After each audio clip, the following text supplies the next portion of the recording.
Assalamualaikum warahmatullahi wabarakatuh. Yang terhormat dosen penguji pada uji kinerja, perkenalkan nama saya Andrian Alfandi. Saya adalah guru di kelas 11 sekaligus mahasiswa PPG dalam jabatan Batch 4 Kementerian Agama RI tahun 2025 dengan nomor induk mahasiswa 25010911447 di LPTK UIN Maulana Malik Ibrahim Malang. Hari ini saya akan melaksanakan praktik pembelajaran dalam rangka penilaian uji kinerja pada siswa kelas 11 pada mata pelajaran fikih dengan materi pernikahan dalam Islam. Sekian dan terima kasih. Wassalamualaikum warahmatullahi wabarakatuh.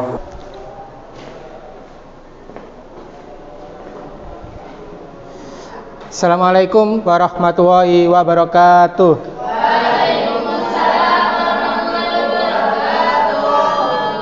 Bagaimana kabar hari ini? Ayo kurang semangat. Bagaimana kabar hari ini? Baik. Alhamdulillah, luar biasa. Allahu Akbar. Oke, pada pertemuan kita hari ini, sebelum kita memulai pembelajaran, alangkah baiknya kita berdoa terlebih dahulu. Dalam hal ini, berdoa akan langsung dipimpin oleh ketua kelas. Kepada ketua kelas dipersilahkan. Berdoa dimulai. A'udzu billahi minasyaitonir rajim. Bismillahirrahmanirrahim. Alhamdulillahi rabbil alamin. Ar-Rahmanir-Rahim. Maliki yaumiddin. Iyyaka na'budu wa iyyaka nasta'in. Ihdinas shiratal mustaqim.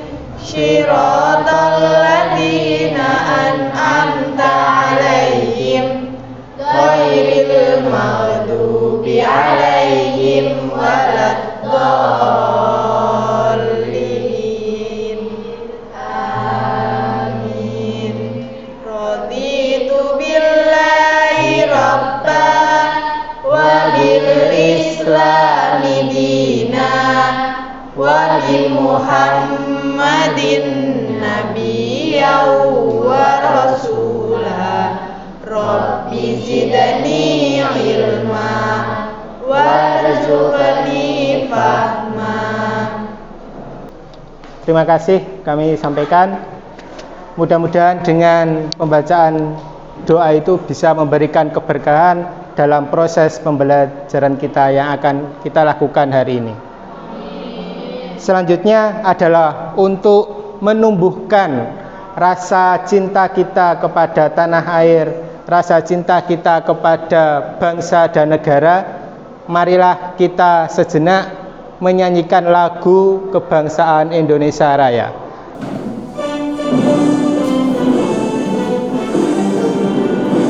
Indonesia tanah airku, tanah tumpah darahku, di sanalah aku berdiri, jadi pandu ibuku. Indonesia kebangsaanku, bangsa dan tanah airku. Marilah kita berseru, Indonesia bersatu. Hiduplah tanahku, hiduplah negeriku, bangsaku, rakyatku semuanya. Bangunlah jiwanya, bangunlah badannya untuk Indonesia Raya.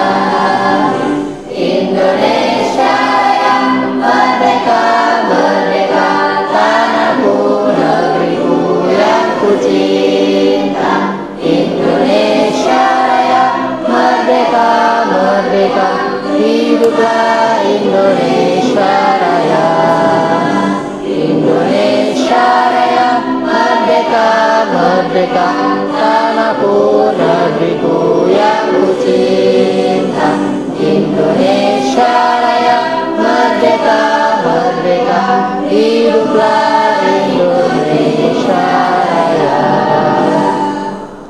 Sebelum kita masuk ke dalam materi pembelajaran kita hari ini tentang ikatan suci pernikahan, saya akan mengabsen dulu kehadiran Novita Jawara, Nur Afrina, Sabrina Syafa, Salma Talita, Syahla Najwa, Yasmin Sahda.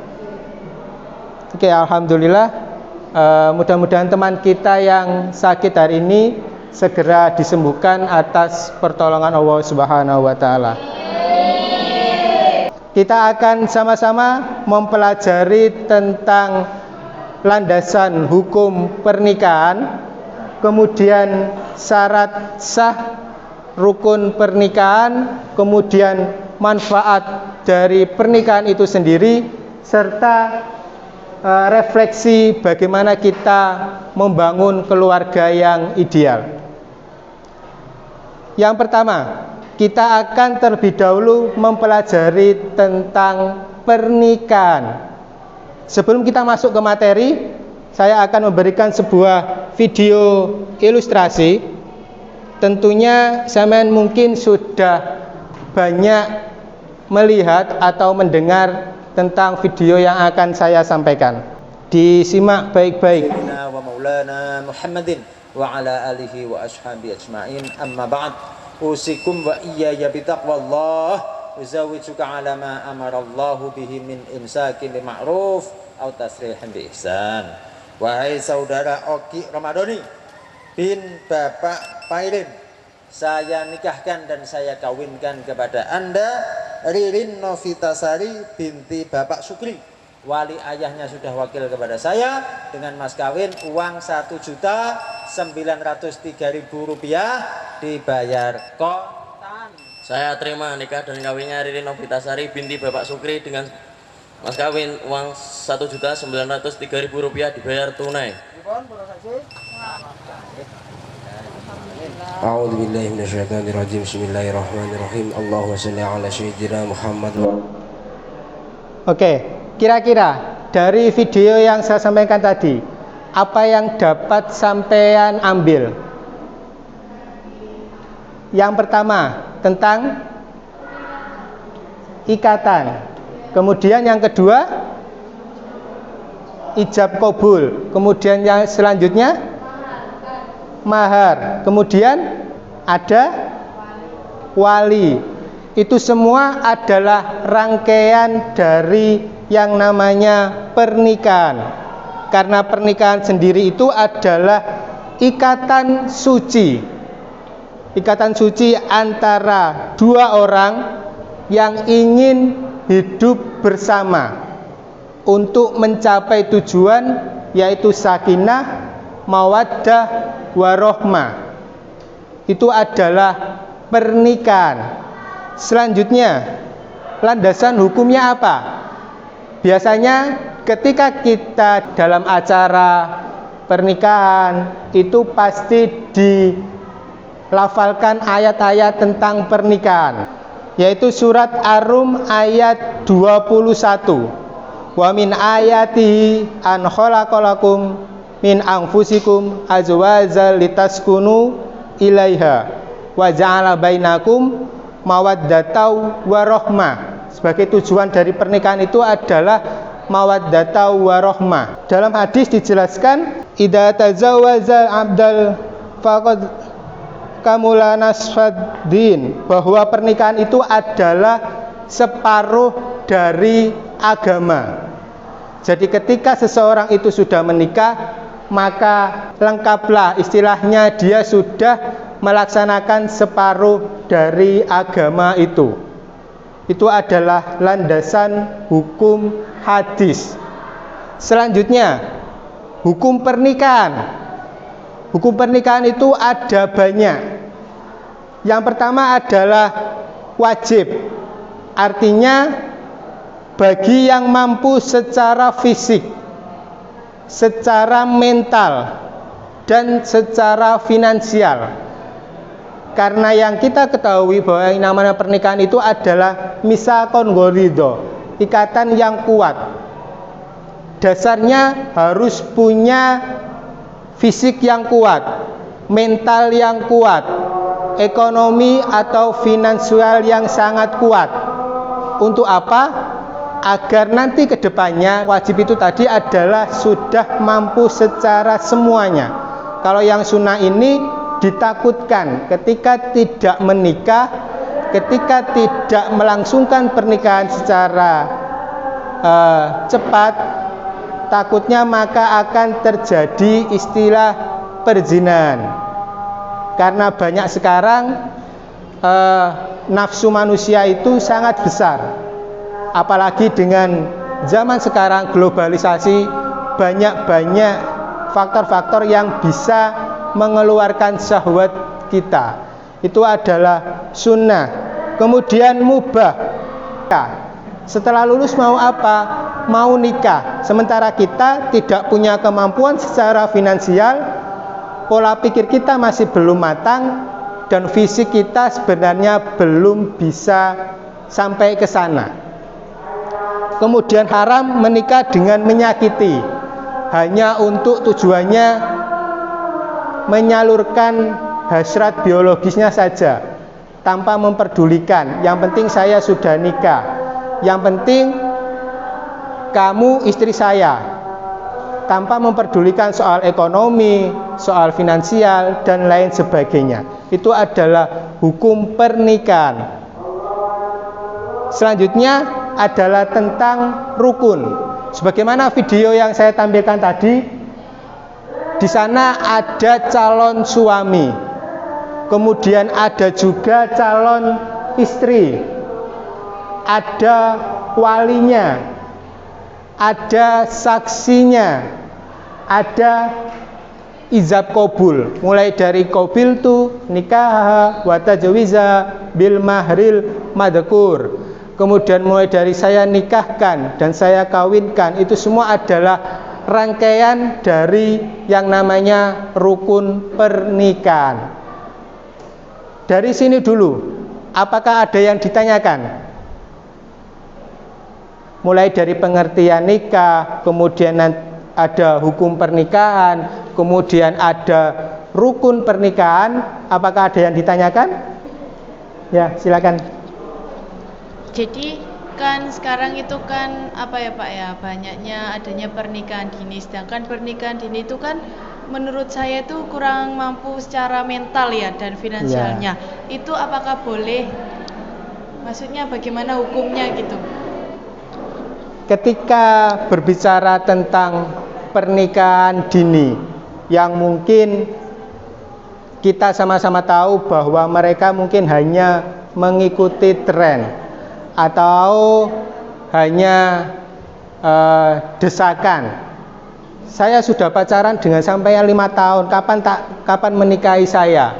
Padahal belum siap secara finansial, belum siap secara mental, belum siap secara apapun, maka kembali ke hukum pernikahan tadi, maka itu lebih ke dalam hukumnya adalah makruh. Artinya belum mampu secara finansial, hanya sekedar sementing nikah, itu tidak boleh. Jadi kembali hukumnya itu adalah kepada hukum yang makruh.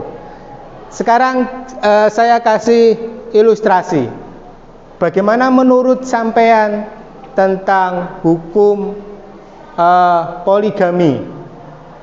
Menurut sampean hukum poligami itu bagaimana? Ada yang bisa menjelaskan? Ya? Hukum poligami menurut saya itu sesuai ada kan di Quran surah An-Nisa Ya. bahwa poligami itu boleh kan? Ya. Tapi syaratnya yaitu adil. Ya. Ya. Jadi kalau misalnya ada yang ingin poligami tapi hanya untuk memperbanyak istri, itu namanya hukumnya menurut saya itu haram ya. Karena karena syarat wajib untuk bisa poligami itu adil. Ya. Terima kasih. Ya, terima kasih. Ada yang lain? Memang benar di dalam Al-Quran itu sudah dijelaskan bahwa pada dasarnya seorang pria atau seorang suami itu dapat jatah 4. Tetapi hukum ini tidak bisa langsung dijadikan sandaran, dijadikan dalil bahwa hukum poligami itu bisa sesuka kita. Yang disampaikan yang kedua tadi adalah prinsip tentang keadilan. Bagaimana kita bisa adil secara lahir dan secara batin. Nafkah secara lahiriah, bahkan nafkah secara batin. Tidak hanya fokus kepada istri yang muda saja, kemudian meninggalkan istri yang lama, itu tidak boleh.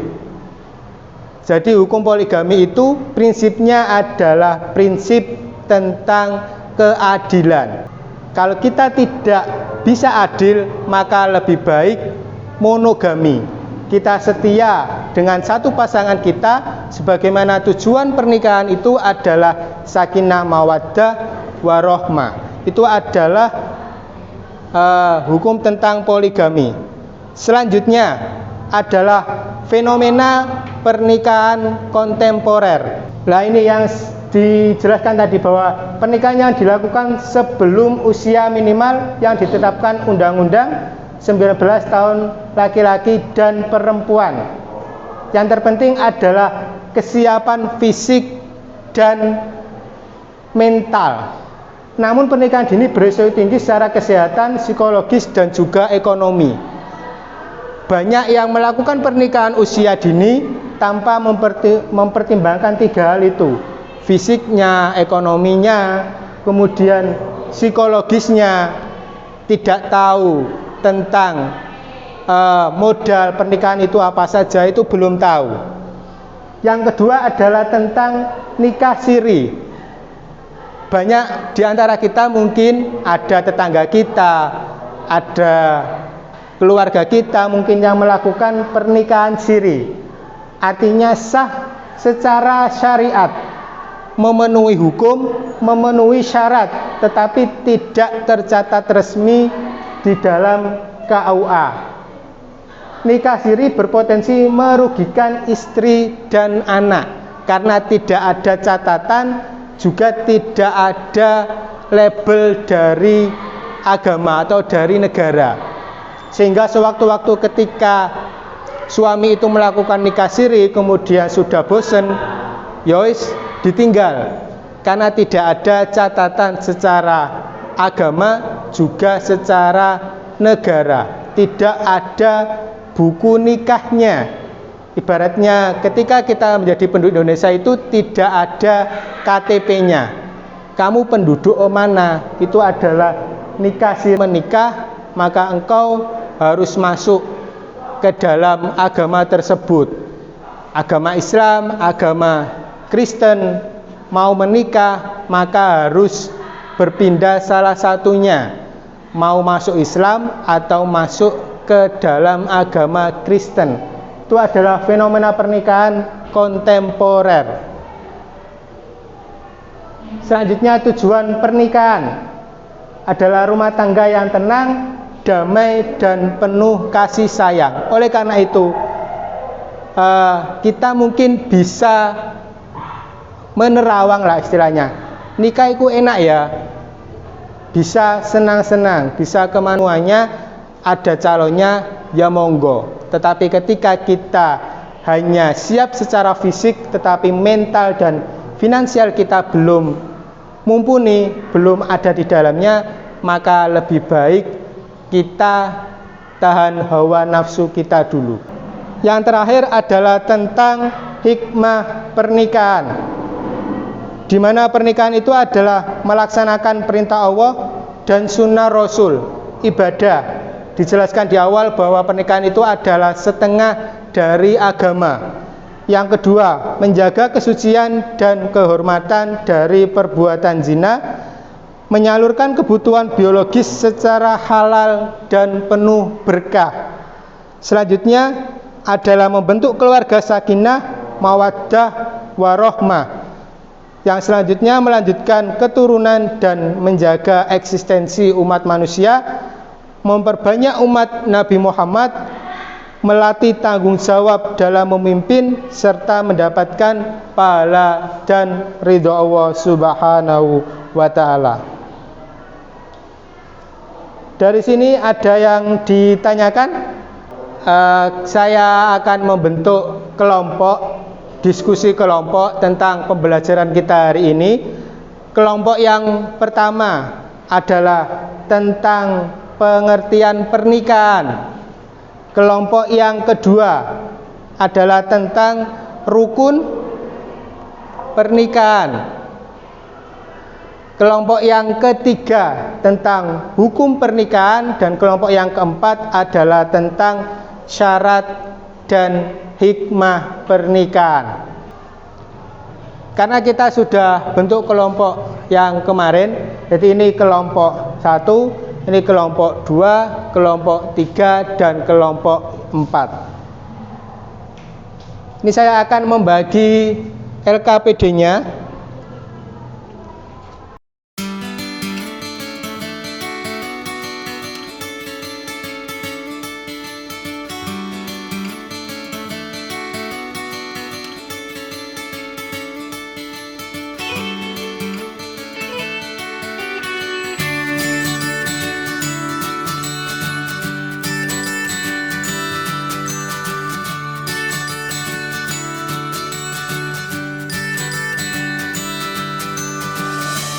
Silakan dikerjakan sesuai dengan kelompoknya.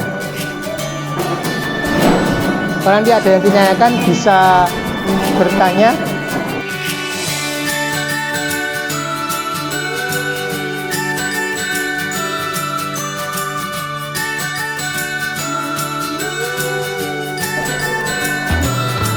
Ya, nanti ini ya untuk buat presentasi sama nanti bagian apa. Kemudian ini nanti di sana ada kuncinya.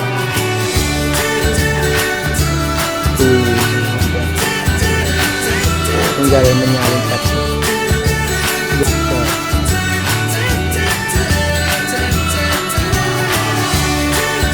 Kamu tadi bagian apa tadi? Iya. Gimana kan nanti sudah ada materinya ya. Nanti kan presentasi tentang kelompok. Ada yang ada di sini. Tinggal baca. Sudah selesai semuanya? Sudah selesai? Oke.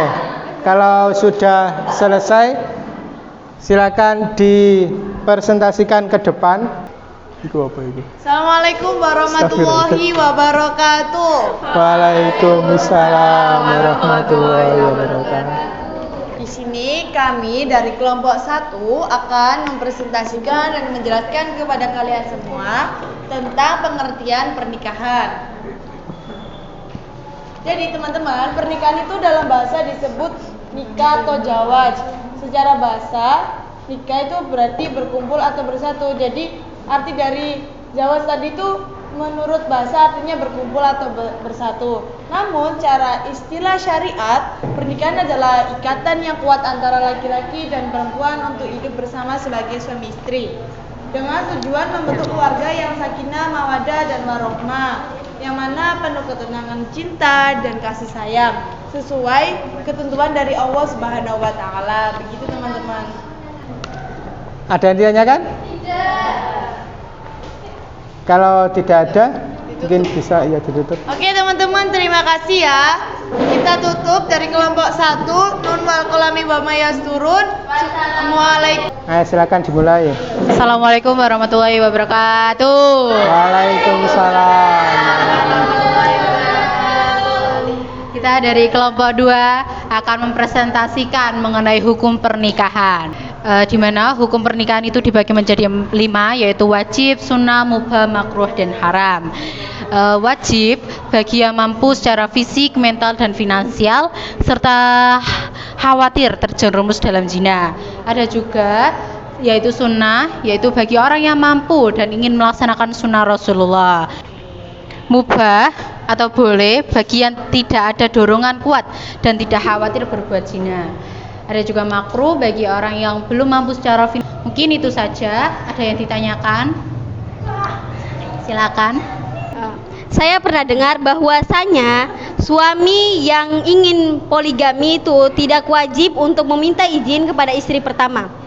Terus di sini kira-kira apa hukum bagi suami yang melakukan poligami tetapi perlakuannya tidak adil bagi istri pertama dan juga tidak ikut menafkahi anak-anak dari istri pertama? Apakah hukumnya sama seperti seorang anak yang meyatimkan anaknya atau bagaimana? Terima kasih.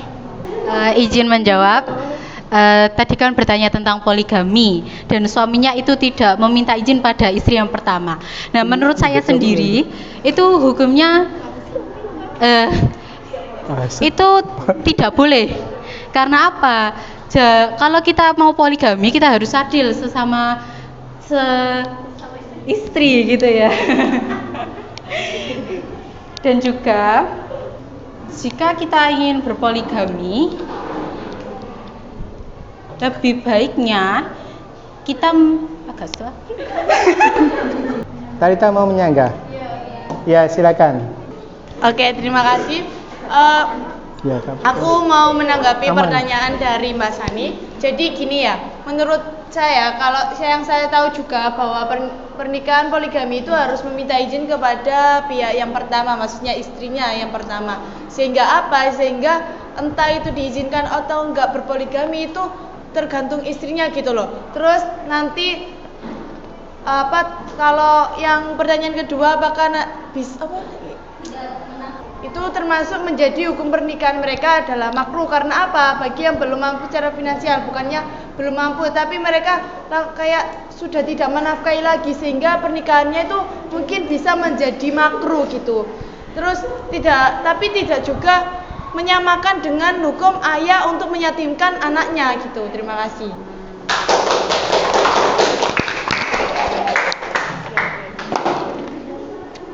Cukup?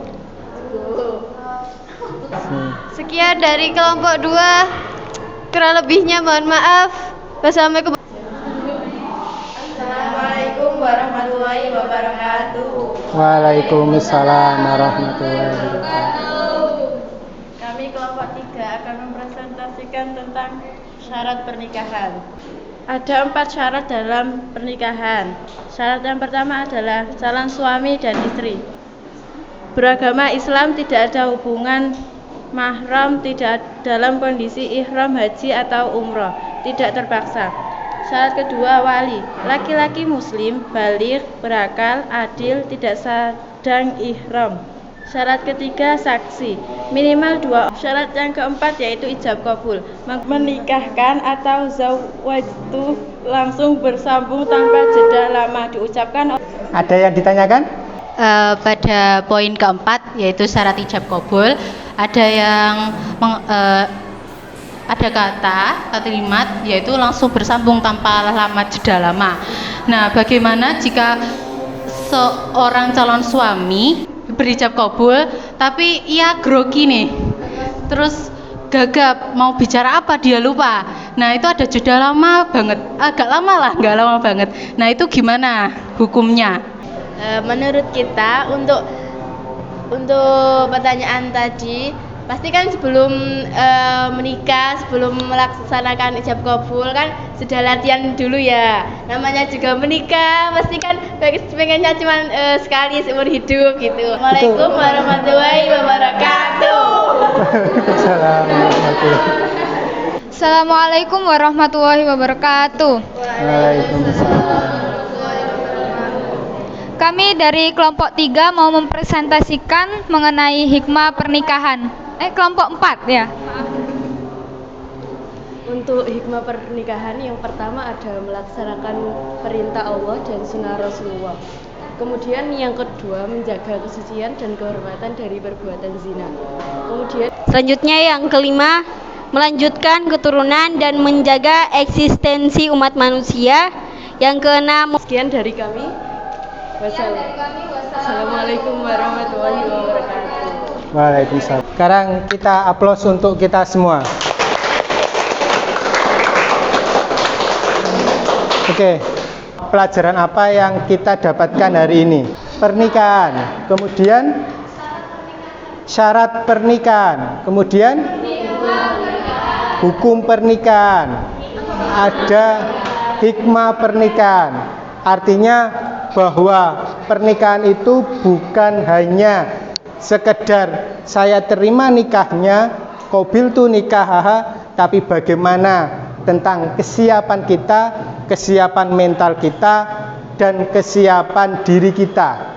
Karena pernikahan itu adalah ibadah yang paling panjang. Bukan hanya sekedar janji antara seorang suami dengan istri, tetapi janji seorang suami dengan Allah, juga janji istri dengan Allah, dan bagaimana kita bisa menjaga keluarga kita agar selalu senantiasa di bawah perlindungan Allah, sehingga membentuk yang namanya keluarga yang sakinah, keluarga yang mawaddah, dan keluarga yang warohmah. Oke, sekali lagi aplaus untuk diri kita hari ini.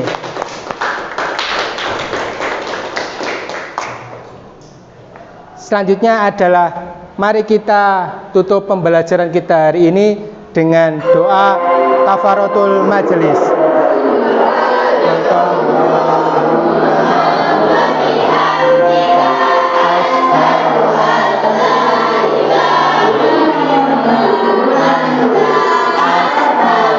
Terima kasih untuk hari ini. Sampai berjumpa di pertemuan yang akan datang. Kurang lebihnya mohon maaf. Assalamualaikum warahmatullahi wabarakatuh.